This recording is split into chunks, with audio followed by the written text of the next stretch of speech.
தமிழ்நாட்டின் தலைமகன், நம்மையெல்லாம் ஆளாக்கிய ஒப்பற்ற தலைவர் பேரறிஞர் பெருந்தகை அறிஞர் அண்ணா அவர்கள் பிறந்த ஒருங்கிணைந்த காஞ்சி மண்ணுக்கு வாக்கு கேட்டு மறைமலை நகருக்கு நான் வந்திருக்கிறேன். நம்முடைய அண்ணா உருவாக்கிய தமிழ்நாட்டை காக்க உங்க ஆதரவை கேட்க வந்திருக்கிறேன். காஞ்சிபுரம், செங்கல்பட்டு மாவட்டத்தில் எந்த பக்கம் திரும்பினாலும் தொழிற்சாலைகள், எங்கு பார்த்தாலும் இளைஞர்களுக்கு வேலை வாய்ப்புகள். இந்த தொழிற்சாலைகள் எல்லாம் கொண்டு வந்தது யாரு சொல்லுங்க? யாரு இந்த தொழிற்சாலைகளை கொண்டு வந்தது? யாரு? கொஞ்சம் சத்தமா சொல்லுங்களா? திமுக. திமுக உருவாக்கிய தொழிற்சாலைகளின் கோட்டைக்கு வாக்கு கேட்க வந்திருக்கிறேன். தொழிற்சாலைகள் மட்டுமா, வளமான வயல்கள், நிறைவான நீராதாரம் என இருக்கக்கூடிய ஒருங்கிணைந்த காஞ்சிக்கு ஆதரவு கேட்டு வந்திருக்கிறேன். அடுத்த கட்ட வளர்ச்சிக்கு காஞ்சிபுரமும் செங்கல்பட்டும் ரெடியா? திராவிட மாடல் 2.0க்கு ரெடியா? இன்னும் சத்தமா. இன்றைக்கு பாதி தமிழ்நாட்டை நான் சுற்றி வந்துட்டு 3ஆம் கட்ட பயணத்தை, பரப்புரை பயணத்தை நிறைவு செஞ்சுட்டு நாளை 4வது கட்ட பரப்புரை பயணத்தை தொடங்க போறேன். நம்மோட ஒவ்வொரு நொடியையும் தமிழ்நாட்டோட எதிர்காலத்தை தீர்மானிப்பதற்கான பிரச்சாரத்தை செஞ்சாகணும். தமிழ்நாடு முழுக்க திராவிட முன்னேற்ற கழகத்தினுடைய உடன்பிறப்புகளும் மதச்சார்பற்ற முற்போக்கு கூட்டணி கட்சிகளின் தொண்டர்களும் செயல் வீரர்களும் தமிழ்நாட்டை காக்க டெல்லியின் ஆணவத்துக்கு அடிபணிய கூடாதுன்னு கடும் வெயிலையும் பொருட்படுத்தாமல் கடுமையான பிரச்சாரத்தை செஞ்சுக்கிட்டு இருக்கீங்க. உங்க எல்லாருக்கும் கழகத்தின் தலைவரா, இந்த கூட்டணியின் தலைவரா பெரிய சல்யூட். திராவிட மாடல் ஆட்சியில தலை நிமிர்ந்துள்ள தமிழ்நாட்டை திராவிட மாடல் 2.0ல, திராவிட மாடலுடைய 2.0 ஆட்சிகளை அடைய, புது உயரங்களை அடைய நம்மோட வெல்லும் வேட்பாளர்களை முதல்ல உங்களுக்கு நான் அறிமுகப்படுத்த போகிறேன். அறிமுகப்படுத்தலாமா? முதல்ல ஆலந்தூர் சட்டமன்ற தொகுதி, கொஞ்சம் முன்னாடி நமது வெற்றி வேட்பாளர் மாண்புமிகு அமைச்சர் தாமோ அன்பரசன் அவர்கள் ஆலந்தூர் தொகுதியில 4வது முறையா போட்டியிடுகிறார். 25 ஆண்டுகளா மாவட்ட கழகத்தின் செயலாளராக இருக்கிறார். இதுவே மக்கள் செல்வாக்கும் உழைப்புக்கும் எடுத்துக்காட்டு. நம்மளோட திராவிட மாடல் ஆட்சியில குறு சிறு நடுத்தர தொழில் நிறுவனங்கள் பெரிய அளவில பாராட்டக்கூடிய வகையில, சாதனை செய்யக்கூடிய வகையில வளர்வதற்கு துணை நின்ற அமைச்சர் அன்பரசன் அவர்களுக்கு நீங்கள் எல்லாம் உதயசூரியன் சின்னத்துல வாக்குகளை அளிக்கணும். அடுத்து திருப்பெரும்புதூர் சட்டமன்ற தொகுதி நமது வெற்றி வேட்பாளர் தமிழ்நாடு காங்கிரஸ் கட்சி தலைவர் அருமை சகோதரர் செல்வ பெருந்தகை அவர்கள், அன்னை சோனியா காந்தி அவர்கள் மற்றும் அன்பு சகோதரர் ராகுல் காந்தி அவர்களுடைய ஆதரவை பெற்ற வேட்பாளர். தமிழ்நாடு சட்டமன்றத்தில் காங்கிரஸ் கட்சியின் சார்பில் தன்னுடைய வாதங்களை ரொம்ப சிறப்பாக உறுதியோடு முன்வைக்கக்கூடியவர். இவர் பேச எழுந்தால அதிமுக பயப்பட்டு கத்துவாங்க. தமிழ்நாட்டில் மதச்சார்பற்ற முற்போக்கு கூட்டணி வலிமையாகவும் தோழமை உணர்வோடு இருப்பதற்கு காரணம், அந்த காரணகர்த்தாக்களில் ஒருவராக இருக்கக்கூடியவர் நம்முடைய சகோதரர் செல்வ பெருந்தகை பங்கு முக்கிய காரணம். இதை அவர் பல நேரங்களில் உணர்த்தி இருக்கிறார் தன்னுடைய செயலால். எனவே அவருக்கு நீங்கள் எல்லாம் கை சின்னத்தில் உங்கள் வாக்குகளை அளித்து அவரை வெற்றி பெற வைக்கணும்.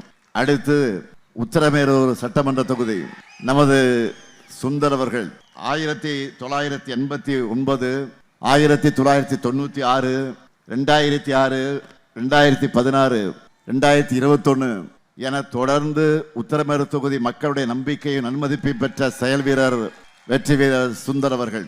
காஞ்சிபுரம் தெற்கு மாவட்ட கழகத்தினுடைய செயலாளர், மக்களுடைய மக்களாக இருப்பவர் என்பதற்கு அவருடைய தொடர் வெற்றிகளை எடுத்துக்காட்டு. அவருக்கு மீண்டும் அவரை தேர்ந்தெடுக்க உதயசூரியன் சின்னத்தில் நீங்கள் ஆதரவினை வழங்கிட வேண்டும். அடுத்து செய்யூர் சட்டமன்ற தொகுதி நமது வெற்றி வேட்பாளர் விடுதலை சிறுத்தைகள் கட்சியை சார்ந்த சிந்தனை செல்வன் அவர்கள், தலைவர் கலைஞர் அவர்களால் மேஜர் ஜெனரல் என அழைக்கப்பட்ட எழுச்சி தமிழர் சகோதரர் தொல் திருமாவளவனுடைய அன்பை பெற்ற வேட்பாளர். கடந்த முறை காட்டுமன்னார்குடி தொகுதியுடைய மக்களுடைய குரலா சட்டமன்றத்திலே ஓங்கி ஒழிச்சவர்.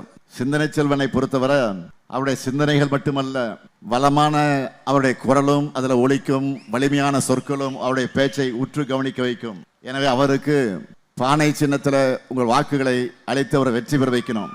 அடுத்து செங்கற்பட்டு சட்டமன்ற தொகுதி நமது வெற்றி வேட்பாளர் MKT கார்த்திக் தண்டபாணி அவர்கள் இளைஞரணியிலே தொடங்கி நந்திவரம் கூடுவாஞ்சேரி நகர்மன்ற தலைவராக இருந்து மக்களுக்கு பணியாற்றி கொண்டிருக்கும் இவர் நகர திராவிட முன்னேற்ற கழகத்தின் செயலாளராகவும் அந்த பணியை நிறைவேற்றி கொண்டிருக்கக்கூடியவர்.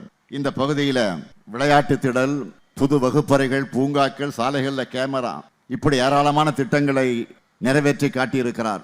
தம்பி, அந்த வேட்பாளருக்கு நீங்கள் எல்லாம் அவருக்கு உதயசூரியன் சின்னத்தில் உங்கள் பொன்னான வாக்குகளை வழங்கிட வேண்டும். அடுத்து மதுராந்தகம் சட்டமன்ற தொகுதி நமது வெற்றி வேட்பாளர் அமுலு பொன்மலர் அவர்கள் 15 ஆண்டுகளா தொழுப்பேடு பகுதியில் ஒன்றிய கவுன்சிலராக பணியாற்றி வந்தவர். பாரம்பரிய திராவிட இயக்க குடும்பத்தை சார்ந்தவர். அவருக்கு நீங்கள் எல்லாம் உதயசூரியன் சின்னத்தில் உங்கள் வாக்கினை வழங்கிட வேண்டும்.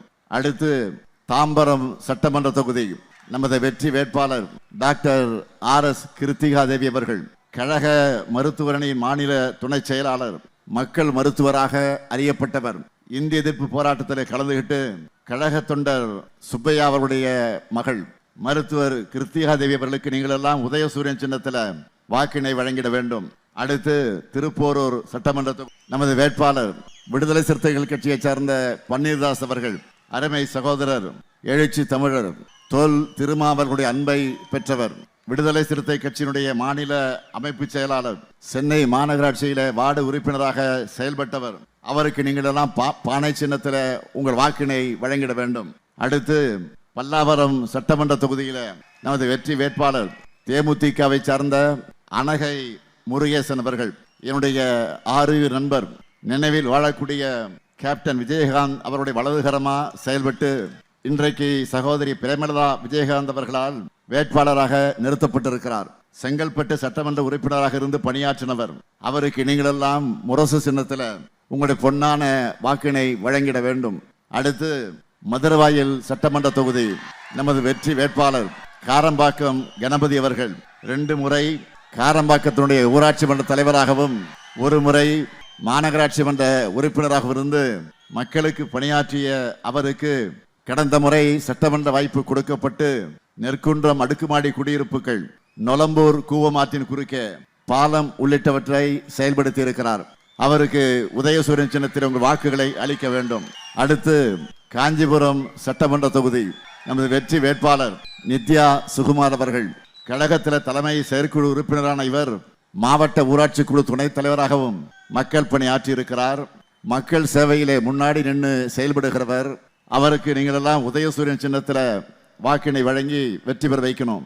இந்த 11 வேட்பாளர்களுடைய வெற்றி உறுதியா? சத்தமா? இன்னும் சத்தமா? வெற்றி உறுதி. சீட்டு கிடைச்சிருச்சு. வேட்பாளர்கள் சீட்டில் அமரலாம். திமுக என்றால் வளர்ச்சி. திமுகவோட வளர்ச்சி திட்டங்களை தெரிஞ்சிக்க தலைநகர் சென்னையும் சுற்றி இருக்கக்கூடிய காஞ்சிபுரம் செங்கல்பட்டு பகுதிகளை சுற்றி வந்தாலே நன்றாக தெரிஞ்சிடும். ஒரு மினி டூர் மாதிரி பல திட்டங்களை பார்க்கலாம். மகேந்திரா, விப்ரோ, BMW, சாம்சங் என்று ஏராளமான நிறுவனங்கள் இங்க இருக்கு. லிஸ்ட் போட்டு சொன்னா ஒரு நாள் முழுக்க கம்பெனிங்க பேரை மட்டுமே சொல்லிட்டு இருக்கலாம். இந்த தொழிற்சாலைகள் எல்லாம் உருவானது எந்த ஆட்சியில? நம்ம திமுக ஆட்சியில. 10 ஆண்டு காலம் தமிழ்நாட்டை படு பாதாளத்துக்கு தள்ளுன அதிமுக ஆட்சியை உங்க ஆதரவோட அகற்றி தமிழ்நாட்டுக்கு புதிய விடியலா திராவிட மாடல் ஆட்சியை அமைச்சோம். திராவிட மாடல் ஆட்சியில இந்த பகுதிக்கு செய்யப்பட்டிருக்கக்கூடிய திட்டங்களை நான் சொல்ல வேண்டும் என்று சொன்னால், செய்யூர் ஆலந்தூர்ல அரசு கலை அறிவியல் கல்லூரி, தாம்பரத்துல அரசு தலைமை மருத்துவமனை, கிளாம்பாக்கம் கலைஞர் நூற்றாண்டு பேருந்து முனையம், மாமல்லபுரம் நவீன புது பேருந்து நிலையம் கட்டி முடிக்கப்பட்டு தயாராக இருக்கு. நாம தான் ஆட்சிக்கு வர போறோம், விரைவில் திறக்க போறோம். நெம்மேலி கடல்நீர குடிநீர் நிலையம், தாம்பரம் சானிட்டோரியம் ஜட்ஜி காலனியில தோழியர் மகளிர் விடுதி, இப்படி ஏராளமான திட்டங்களை செஞ்சிருக்கிறோம். அது மட்டுமல்ல, ஏர்போர்ட் பக்கத்துல தமிழ்நாடு ஹஜ் இல்லம் கட்டிக்கிட்டு இருக்கிறோம். ECR முட்டுக்காடுல உலக தரத்திலான கலைஞர் பன்னாட்டு மாநாட்டு மைய கட்டுமான பணிகள் நடந்து கொண்டிருக்கிறது. OMRக்கும் ECRக்கும் நடுவில் கோவளம் உவவடி நிலப்பகுதியில புது குடிநீர் தேக்கத்துக்கு மாமல்லன்னு பெயர் சூட்டி புது குடிநீர் தேக்கத்துக்கு அடிக்கல் நாட்டி இருக்கிறோம். திருப்போரூர் வட்டம் பேரூர் ஊராட்சியில கடல் நீரை குடிநீராக்கும் திட்டத்துக்கான கட்டுமான பணிகள் நடந்து கொண்டிருக்கிறது. 2021 உங்கள் ஆதரவோட தமிழ்நாட்டை மீட்டெடுத்து இன்றைக்கு இந்தியாவிலேயே நம்பர் 1 மாநிலமா தமிழ்நாட்டை உயர்த்தி இருக்கிறோம். இந்தியாவைக்கே வழிகாட்டுகிற மாடல் திராவிட மாடல் தான் சொல்ற அளவுக்கு மாநிலத்தை தலைநிமிர வச்சிருக்கிறோம். இந்த வளர்ச்சியை சிலரால பொறுத்துக்க முடியல. அதிலும் எதிர்க்கட்சி தலைவராக இருக்கிற பழனிசாமி அவர்கள் அவதூறுகளை மட்டுமே பேசிக்கிட்டு இருக்கக்கூடிய அவர் இதுவரைக்கும் அப்படிதான் பேசிட்டு இருந்தாரு. இப்போ திடீர்னு என்னோட மரணத்தை விரும்பி பேசி இருக்க, மாதந்தோறும் உரிமை தொகை கொடுத்து 1,31,00,000 மகளிருக்கு துணை நிற்கக்கூடிய நான் இல்லாம போகணுமா, முதல் நாள் முதல் கையெழுத்து போட்டு மகளிர் எல்லாரும் கட்டணமில்லா விடியல் பயணம் உத்தரவிட்ட இந்த கை மண்ணுக்குள்ள போகணுமா, தமிழ்நாட்டு குழந்தைகள் எல்லாரும் நல்லா படிச்சு முன்னேறணும்னு காலை உணவு, புதுமை பெண், தமிழ் புதல்வன் இது போன்ற திட்டங்களை நிறைவேற்றி அவங்களுடைய வெற்றியை மனசார கொண்டாடுகிற நான் கொரோனாவில் போயிருக்கணுமா. யாருடைய ஆசை? பழனிசாமியுடைய ஆசை. பேசியிருக்காரு.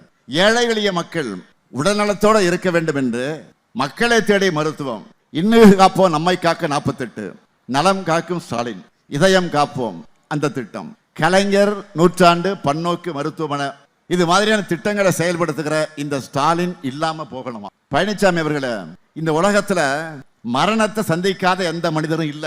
யாராக இருந்தாலும் மரணம் ஒரு நாள் நிச்சயம் வந்தே தீரும். இந்த ஸ்டாலினுக்கு மரணம் வரும், மண்ணில் புதைப்பார்கள். ஆனால் சவால் விட்டு சொல்றேன், இந்த ஸ்டாலின் கொண்டு வந்திருக்கக்கூடிய திட்டங்களை மண்ணிலே புதைக்கிற துணிச்சல் ஒருத்தருக்கு வராது. அதான் உண்மை. இந்த திட்டங்கள் இருக்கிற வரை இந்த ஸ்டாலின் தான் தமிழ்நாட்டை ஆள்வான். இன்னும் சொல்றேன், 1971 திராவிட முன்னேற்ற கழகத்துடைய கொங்கு மண்டல மாணவர் அணி மாநாடு நடந்தது. அப்போ எனக்கு வயசு 18. அந்த மாநாட்டில் நான் கலந்துகிட்டேன். மறைந்த நெஞ்சில் வாழக்கூடிய மொழிப்போர் தளபதி அண்ணல் எல்ஜி அவர்கள் தான் மாநாட்டு தலைவர், எல் கணேசன். அப்பதான் முதல்ல பேசுறேன். அவர்கிட்ட அனுமதி வாங்கி 2 நிமிஷம் மாநாட்டில் எனக்கு பேச வாய்ப்பு கிடைச்சு. அப்ப நான் என்ன பேசுறேன்னு தெரியுமா? இன்றைக்கு முரசொலி பத்திரிகையில பல்வேறு பத்திரிகைகள் இருக்கு. மொழிக்காக நம்முடைய இனத்துக்காக போராடுகிறோம். போராடுகிற இந்த நேரத்தில் நம்மளோட உயிரை இழக்கக்கூடிய தியாகத்தை செய்யறதுக்கு கூட காத்திருக்கிறோம். என்னுடைய தந்தைக்கு, கலைஞருக்கு சொல்றேன், என்னுடைய தந்தை கலைஞர் உட்கார்ந்து இருக்கிற மேடையில், என்னுடைய தந்தைக்கு 4 ஆண் பிள்ளைகள் இருக்கிறாங்க.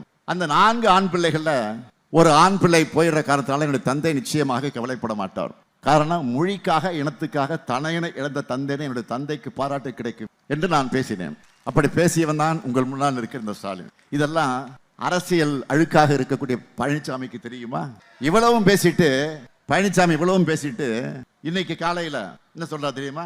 நான் அப்படி பேசவே இல்லை, கொரோனா காலத்துல ஸ்டாலின் காணாமல் போனாரும் தான் சொன்னேன். இப்படி பெல்ட் அடிச்சு அடுத்து போய் பழனிசாமி அவர்களை ஆட்சியில இருந்தாலும் இல்லாவிட்டாலும் எப்பவும் களத்துல இருக்கக்கூடியவன் தான் திமுக காரன். திமுக அரசு கொரோனா காலத்தையும் எப்படி கையாண்டது உங்களுக்கு தெரியும். அதிமுக அரசு கொரோனா காலத்தை கொள்ளையடிப்பதற்காக அதற்குரிய வாய்ப்பாக பயன்படுத்தி, உண்மையிலே கொரோனா காலத்துல ஒரு அரசாங்கத்துக்கு இணையா ஹெல்ப்லைன் என்று அறிவிச்சு செயல்பட்டது திமுக தான். மக்களுக்கு தேவையான உணவு, மளிகை பொருட்கள், மருந்து என அத்தியாவசிய தேவைகளை எல்லாம் ஒன்றிணைவோம் வா என்ற முன்னெடுப்பு மூலமா திமுக நிறைவேற்றி. திமுக மாவட்ட செயலாளர்கள் முதல் கடைகோடி தொண்டன் வர எங்க நெட்வொர்க்கா தான் கொரோனா காலத்துல டவுன் ஆகாம செயல்பட்டு. கொரோனா அப்போ எதிர்கட்சியாக இருந்து, திமுக எதிர்கட்சியாக இருந்து மக்களுக்கு உதவி பண்ணவில்லை என்று சொன்னால் அதிமுக அலுவலகங்கள் எல்லாம் மக்கள் முற்றுகையிட்டிருப்பாங்க என்பதுதான் அன்றைக்கு இருந்த யதார்த்த உண்மை. 2020 ஏப்ரல் 20 ஒன்றிணைவம் வா உதவி என்ன அறிவிச்சோம். அறிவிச்ச 20 நாள்லயே 15 லட்சம் அழைப்புகள் எங்களுக்கு வந்துச்சு. இப்படி ஒவ்வொரு அழைப்பையும் சரிபார்த்து அந்தந்த பகுதியில் இருக்கக்கூடிய நம்முடைய கழக நிர்வாகிகள் மூலமா 1 கோடிக்கு அதிகமான மக்களுக்கு உதவிகளை வழங்கின இயக்கம் தான் இங்கே நிற்கிற திராவிட முன்னேற்ற கழகம். 76 லட்சம் உணவு பாக்கெட்டுகளை வழங்கணும். நேரடியா 28 லட்சம் பேருக்கு உணவு சமைத்து வழங்கணும். 50 லட்சத்துக்கு மேற்பட்ட முகக்கவசங்களை வழங்கணும். மக்கள் சொன்ன 7 லட்சம் குறைகளை மனுக்களா அதை மாத்தி அரசாங்கத்துக்கு அனுப்பி வச்சோம். ஒரு பேரல் கவர்மெண்ட்டையே அன்றைக்கு நம்ம திமுக நடத்துச்சு. 2021 ஆட்சிக்கு வந்தப்போ கொரோனா 2ஆம் அலை உச்சத்தில் இருந்துச்சு. ஆக்சிஜன் சிலிண்டர் தட்டுப்பாடு, மருத்துவமனைகளில் படுக்கைகள் பத்தல என்ற நிலை. அதற்காக விரைவா நம்ம நடவடிக்கை எடுத்து சரி பண்ணோம். அது திமுக தான். தேர்தல் ரிசல்ட் வந்துகிட்டு இருக்கு. முதலமைச்சரா பதவி ஏற்றுக்கிறதுக்கு முன்னாடியே அதிகாரிகள் அழைச்சு ஆலோசனை நடத்த தொடங்கிட்டு, பதவியேற்பு விழா முடிஞ்சதுமே நான் எங்க போனேன் தெரியுமா? முதல்ல பத்திரிகையில செய்தியை பாருங்க, பழனிசாமி அவர்களே பாருங்க. போய் முதல்ல நந்தம்பாக்கம் ட்ரேட் சென்டர்ல இருக்க அமைக்கப்பட்டு வந்த கோவிட் பராமரிப்பு மையத்துக்குத்தான் ஆய்வுக்கு போனேன். ஆக்சிஜன் உற்பத்தியை முடுக்கி எல்லா நடவடிக்கையும் எடுத்தோம். கொரோனாவுக்காக வார் ரூம் என்கிற கட்டளை மையம் அமைக்க உத்தரவிட்டோம். எல்லா துறை அமைச்சர்களும் மருத்துவத்துறை அமைச்சர்களாக செயல்பட வேண்டும் என்று எல்லா அமைச்சர்களும் ஹெல்த் மினிஸ்டர் அறிவிச்சு அதுபடி செயல்படும். கொரோனா மட்டும் இல்ல, தமிழ்நாட்டில் சென்னை உட்பட எந்த மாவட்டத்தில் மழை வெள்ளம் பாதிப்பு ஏற்பட்டாலும், பயிர் சேதம் ஏற்பட்டாலும், நிலச்சரிவு நடந்தாலும் நேரில் போய் உடனுக்குடன் பார்த்துருக்கு. வாழ்க்கை முழுக்க களத்திலே இருக்கிறவன் தான் இந்த முத்துவேல் கருணாநிதி ஸ்டாலின். நீங்கெல்லாம் பேசலாமா? பழனிசாமி அவர்களை நீங்கெல்லாம் இப்படி பேசலாமா? வெள்ளக்காலத்துல கூட யாரோ ஏற்பாடு பண்ண நிவாரண பொருட்கள் மேல அதிமுக ஸ்டிக்கரை ஒட்டினவங்க தானே நீங்க. இதுதான் உங்க தகுதியும் தராதரமும். கொரோனா காலத்துல மக்கள் பணியில தான் எங்களுடைய மாவீரன் மாவட்ட செயலாளர் ஜே அன்பழகன் அவர்களை இழந்தோம். அந்த அன்பழகன் சொன்ன ஒரு வார்த்தை இன்னும் இங்க ஆரம்பிட்டு மனசுல. நாங்கெல்லாம் வாய்க்கரிசி போட்டுக்கிட்டு தான் திமுகவுக்குள்ளே நுழைஞ்சிருக்கோம் சொல்லுவார் அடி. எங்களுக்கு எந்த பயமும் கிடையாது. அந்த பேச்சு இணையத்துல அது வைரலாச்சு. அதுதான் திமுக காரம். இங்க இருக்கக்கூடிய ஒவ்வொரு உடன்பிறப்பும் அந்த அளவுக்கு கொள்கை உறுதி கொண்டவர்களாக தான் இருந்தாங்க, இப்பவும் இருக்கிறாங்க. இப்படிப்பட்ட உடன்பிறப்புகளுக்கு தலைமை தொண்டனாக இருக்கிற நான் போய் கொரோனாவுக்கு பயப்படுவேனா? என் இறுதி மூச்சு இருக்கிற வரைக்கும், என் இதயத்துடி படங்கு வரைக்கும் பெரியார், அண்ணா, கலைஞர் காட்டின பாதையில தமிழ்நாட்டுக்காகவும் தமிழ் மொழிக்காகவும் தமிழினத்துக்காகவும் உழைச்சுக்கிட்டே தான் இருப்பேன். பழனிசாமி அல்ல, அவருக்கு படியழைக்கக்கூடிய RSS சாமிகள் விடுகிற சாபங்கள்லாம் எங்களை ஒன்றும் செய்யாது. 2021 திராவிட மாடல் ஆட்சிக்காக உங்களோட ஆதரவை கேட்டு வந்தேன். அப்போதே அடுத்த 10 வருஷத்துக்கு தொலைநோக்கு பார்வையை உறுதிமொழிகளாக உங்களிடத்தில் கொடுத்துட்டு தான் வாக்கு கேட்டேன். அந்த அடிப்படையில் திராவிட மாடல் என்பது 2.0 ஆட்சியில அடைய இருக்கக்கூடிய புதிய உயரங்களுக்கான அடித்தளம். எதிர்கால தமிழ்நாட்டை கட்டமைக்க போற செயல் திட்டத்தை சூப்பர் ஸ்டாராக கிளம்பியிருக்கு. சூப்பர் ஸ்டார் யாரு? சின்ன குழந்தைகள் கூட சொல்றாங்க சூப்பர் ஸ்டார் யாருன்னு கேட்டா ஞாபகம் இருக்குல்ல? இதுதான் தேர்தல் அறிக்கை. அதுல என்னென்ன ஹைலைட்டு இங்க இருக்கக்கூடிய மகளிரை கேட்கிறேன். உங்க அண்ணன் ஸ்டாலின் கொடுக்க போற கூப்பன் எவ்வளவு? 8000. மகளிர் இப்பெல்லாம் என்ன பண்றாங்க? இப்போ வீட்டுக்கு என்ன பொருளை வாங்கலாம் அப்படின்னு இப்போ டிஸ்கஷன் நம்ம ஒரு பெரிய லிஸ்ட்டை போட்டோம்ல. இந்த திட்டத்தில் எவ்வளவு கூப்பன் தர போறோம் கேட்கல. எவ்வளவு? இந்த கூப்பனை வச்சு உங்களுக்கு தேவைப்படக்கூடிய வீட்டு உபயோக பொருளை புதுசா வாங்கிக்கலாம், இல்லைன்னா பழைய பொருளை எக்ஸ்சேஞ்ச் பண்ணி புது பொருளையும் வாங்கிக்கலாம்.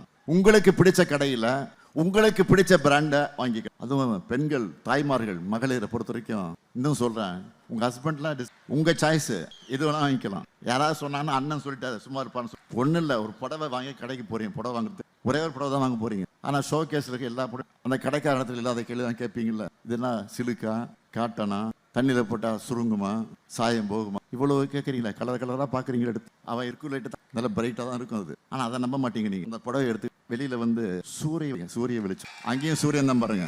ஆக ஒரு படம் வாங்க இவ்வளவு யோசிக்கிறீங்க, சிந்திக்கிறீங்க. அது பெண்களுடைய இயல்பு. அதே போல அடுத்து 20 லட்சத்துக்கும் அதிகமான உழவர்கள் பயன்பெறக்கூடிய வகையில ஒரு அருமையான திட்டம்.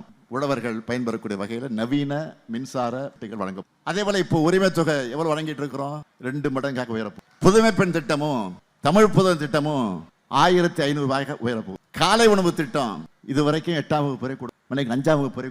இப்போ ஆட்சிக்கு வந்த உடனே 8ஆம் வகுப்பு வரை விரிவாக்கு.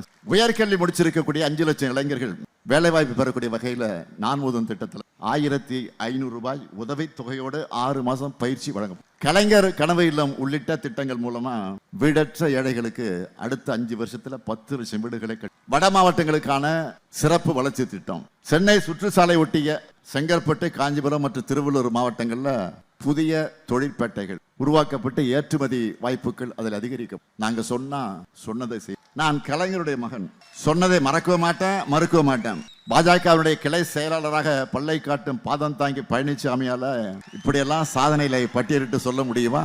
அடிமை ஆட்சியை தந்த அவருக்கு சொல்லிக்கிறது என்னன்னா எதுவும் கிடையாது.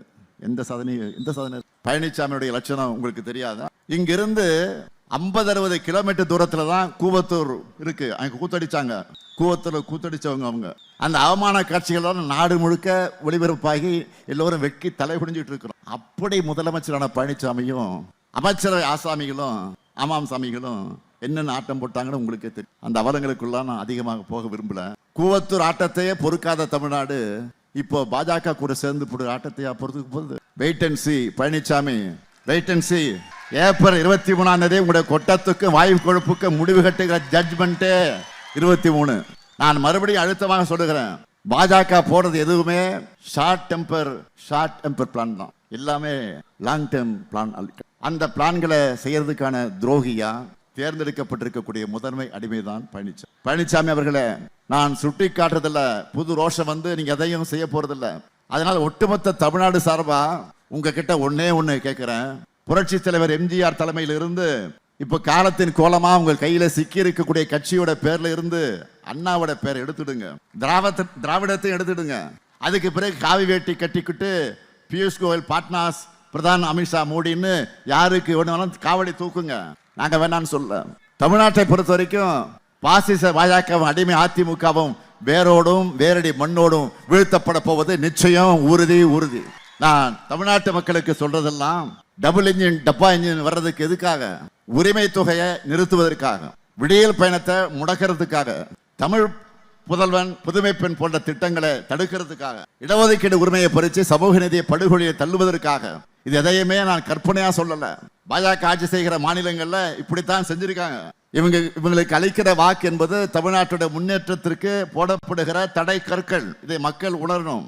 0.007 வளர்ச்சி என்ற அவல நிலையில அதிமுக விட்டுட்டு போன தமிழ்நாட்டை உங்க ஆதரவோட மீட்டு டபுள் டிஜிட் 11.19 விழுக்காடு வளர்ச்சியை இந்தியாவில் டபுள் டிஜிட் வளர்ச்சி சூப்பர் ஸ்டேட் என்ற நிலைக்கு நாங்கள் உயர்த்தி இருக்கிறோம். அதனாலதான் ஏராளமான தொழிற்சாலைகள் தமிழ்நாட்டை நோக்கி மீண்டும் மீண்டும் வந்துகிட்டு இருக்கிறாங்க. இந்த வளர்ச்சி தொடர, மகளிர் முன்னேற்றம் அடைய, இளைஞர்களுக்கு வேலைவாய்ப்பு கிடைக்க, மதுரவாயல் தொகுதியில காரப்பாக்கம் கணபதி அவர்களுக்கும், ஆலந்தூர் தொகுதியில தாமு அன்பரசன் அவர்களுக்கும், காஞ்சிபுரம் சட்டமன்ற தொகுதியில நித்யா சுகுமார் அவர்களுக்கும், செங்கல்பட்டு தொகுதியில MKT கார்த்திக் தண்டபாணி அவர்களுக்கும், மதுராந்தகம் தொகுதியில அமுலு பொன்மலர் அவர்களுக்கும், உத்தரமேரு தொகுதியில சுந்தர் அவர்களுக்கும், தாம்பரம் தொகுதியில டாக்டர் RS கிருத்திகா தேவி அவர்களுக்கும் உதயசூரியன் சின்னத்தில் வாக்களித்து பெருவாரியான வாக்கு வித்தியாசத்தில் வெற்றி பெற வைக்கணும். அதே போல திருப்பூர் தொகுதியில பன்னீர்தாஸ் அவர்களுக்கும், செய்யூர் தொகுதியில சிந்தனை செல்வன் அவர்களுக்கும் பானை சின்னத்தில் வாக்களித்து பெருவாரியான வாக்கு வித்தியாசத்தில் வெற்றி பெற வைக்கணும். அதேபோல் பல்லாவரம் சட்டமன்ற தொகுதியில தேமுதிகவை சார்ந்த அனகை முருகேசனுக்கு முரசு சின்னத்தில் பெருவாரியான வாக்கு வித்தியாசத்தில் வெற்றி பெற வைக்கணும். திராவிட மாடல் 2.0 தமிழ்நாட்டோட எதிர்காலத்தை ஒன்றிணைத்து கட்டமைக்க ஏப்ரல் 23ஆம் நாள் தமிழ்நாட்டு மக்கள் உதயசூரியனுக்கும் மதச்சார்பற்ற கூட்டணி கட்சிகளின் சின்னங்களுக்கும் திருப்பரந்தூர் தொகுதியில காங்கிரஸ் கட்சியின் தமிழ்நாடு காங்கிரஸ் கட்சியின் தலைவர் அருமை சகோதரர் செல்வ பிறந்தைகளுக்கும் கை சின்னத்தில் ஆதரித்து வெற்றி பெற வைக்கணும். தலை நிமிர்ந்த தமிழ்நாடு வளம் பெற, நல்லாட்சி தொடர்ந்திட வெல்வோம் ஒன்றாக, வெல்வோம் ஒன்றாக, வெல்வோம் ஒன்றாக. நன்றி, வணக்கம்.